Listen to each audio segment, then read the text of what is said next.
എവിടെ പോണു?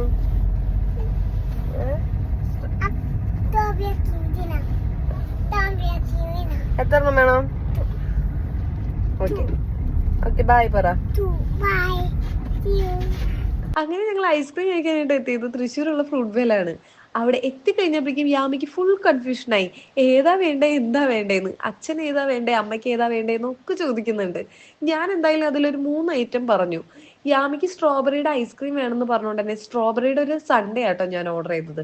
പിന്നെ ഒരു ഫലൂഡയും പിന്നെ ഒരു സ്മൂത്തി ബൗളാണ് ഓർഡർ ചെയ്തത്. ഞങ്ങളുടെ 3 ഐറ്റം ഞങ്ങൾക്ക് കിട്ടി കേട്ടോ. യാമി എന്തായാലും ഐസ്ക്രീം കണ്ടതോടുകൂടെ ഭയങ്കര ഹാപ്പിയായി. എൻ്റെ ഫലൂഡ ഞാൻ കഴിച്ചു കഴിഞ്ഞപ്പോഴേക്കും എൻ്റെ വയറ് ഏകദേശം കംപ്ലീറ്റ് ആയി. യാമിയുടെ ഭാഗത്തേക്ക് പിന്നെ ഞാൻ നോക്കിയതേ ഇല്ല. കണ്ണൂട്ടി കേട്ടോ യാമിയെ കഴിക്കാനായിട്ട് ഹെൽപ്പ് ചെയ്തത്. അങ്ങനെ ഞങ്ങളുടെ 3 ഐറ്റം എന്തായാലും അടിപൊളിയായിരുന്നു. അപ്പോൾ വീഡിയോ അത്രേ ഉള്ളൂ. ബൈ.